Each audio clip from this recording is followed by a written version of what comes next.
Hello viewers, আসসালামু আলাইকুম। সবাই কেমন আছেন? এখানে যে খাঁচার মধ্যে কয়েল পাখিগুলো দেখতে পাচ্ছেন, এই কয়েল পাখিগুলো কিছুদিন আগে বাজার থেকে কিনে নিয়ে আসছিল ফাহিমের আব্বু।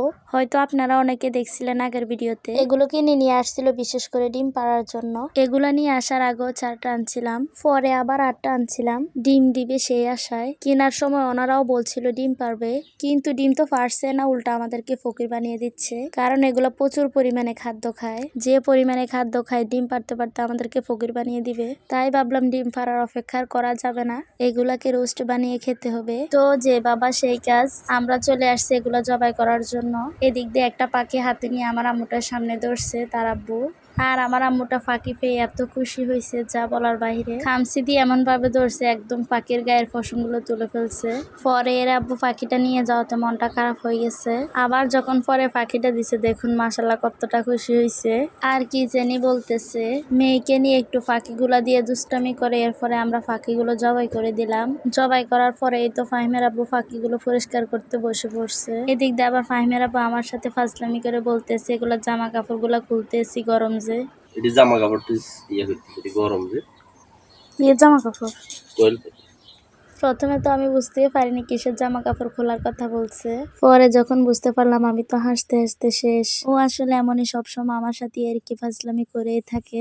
আমার কাছে কিন্তু ভীষণ ভালোই লাগে এর ইয়ার্কি ফাজলামি গুলা। তার চেয়ে বেশি ভালো লাগে আমার প্রতি তার যে একটা কেয়ারিং। ওর এই দিকটা আমার ভীষণ ভালো লাগে। ঘরের প্রতিটা কাজে ও আমাকে অনেক হেল্প করে। বাড়িতে যতক্ষণে থাকে আমার হাতে হাত লাগিয়ে সব কাজ করে দেবে। এই তো যেমন আজকেও এতগুলো কয়েল পাখি আমি কখন কেটে পরিষ্কার করে রান্না করব, সেই জন্য চামড়াগুলো ফেলে পরিষ্কার করে দিচ্ছে। অন্যদিকে আমি চলে গেলাম ঘরের আরো অন্যান্য কাজ আছে ওইগুলো করতে। কিছুক্ষণ পর এসে দেখি মাশাআল্লাহ সবগুলো কয়েল পাখি পরিষ্কার করে ফেলছে। দেখুন এগুলো একদম পরিষ্কার করে ফেলছি। হ্যাঁ, এগুলো দিয়ে আজকে আমরা রোস্ট বানাবো, রোস্ট। এরপরে আমি চলে আসলাম রান্না বান্নার আয়োজন করতে। আজকে কয়েল পাখিগুলো রান্না করা হবে, সেই জন্য আমি কয়েল পাখিগুলো ধুয়ে পরিষ্কার করে নিচ্ছি।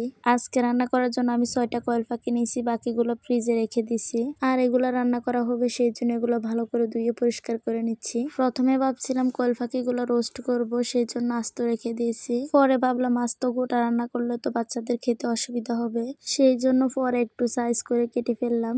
এই তো সবগুলো কাটা হয়ে গেছে। এখন এগুলো কবুতরের মাংস যেভাবে রান্না করে ওইভাবে রান্না করব।